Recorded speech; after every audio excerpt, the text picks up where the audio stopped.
Welcome back to Muharram series. ఇదైతే మా ఊర్లో పీర్ల పండగకి ఒక ఆయన ఒంట్లోకి వచ్చినప్పుడు ఈ విధంగా మేజా తీసుకొని గుండం చుట్టూ తిరిగారు. ఇదంతా అయిపోయిన తర్వాత లాస్ట్ రోజు ఈ విధంగా అబ్బాయిలు గర్ల్స్ బట్టలు వేసుకొని వాళ్ళలాగా కొంచెం ఫన్ యాక్టివిటీ చేస్తారు. వాళ్ళైతే మంచిగా చేతిలో చీపురు పట్టుకొని అక్కడ ఉన్న వాళ్ళందరినీ దబా దబా వాయించేస్తారనమాట. ఇదంతా ఓన్లీ ఫర్ ఎంటర్టైన్మెంట్ పర్పస్. ఇదంతా అయిపోయిన తర్వాత చూస్తున్నారు కదా, ఈసారి అయితే మా ఊర్లో ఈ విధంగా పాడి గెటప్ వేసి మంచిగా ఎంటర్టైన్ చేశారు. ఇంకా పోతురాజు గెటప్ కూడా వేశారు. ఇదంతా ఫన్ యాక్టివిటీస్ అయిపోయిన తర్వాత మేము గర్ల్స్ అందరం కలిసి మంచిగా గుండం తొక్కామన్నమాట. మా ఊర్లో ఉన్న వాళ్ళైతే ఈ విధంగా అమ్మాయిలు గుండం తొక్కడానికి ఊర్లో ఉన్న అన్నయ్య వాళ్ళు పెద్దవాళ్ళందరూ చాలా అంటే చాలా సపోర్ట్ చేస్తారు.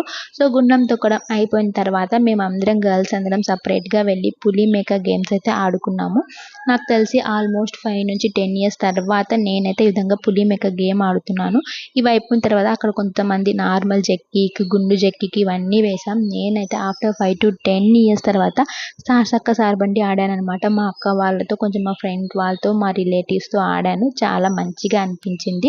సో మా ఊర్లో అయితే మొహరం పండుగ ఎవ్రీ ఇయర్ చేయరు, కానీ చేస్తే మాత్రం చాలా అంటే చాలా ఎంజాయ్ ఉంటుంది, చాలా ఎంటర్టైన్మెంట్ ఉంటుంది, చాలా అంటే చాలా ఫన్ ఉంటుంది అనమాట. ఇంతకీ మీ ఊర్లో ఈసారి మొహరం పండుగ చేశారా లేదా? చేస్తే ఎలా చేశారో ఖచ్చితంగా కామెంట్ చేసేయండి.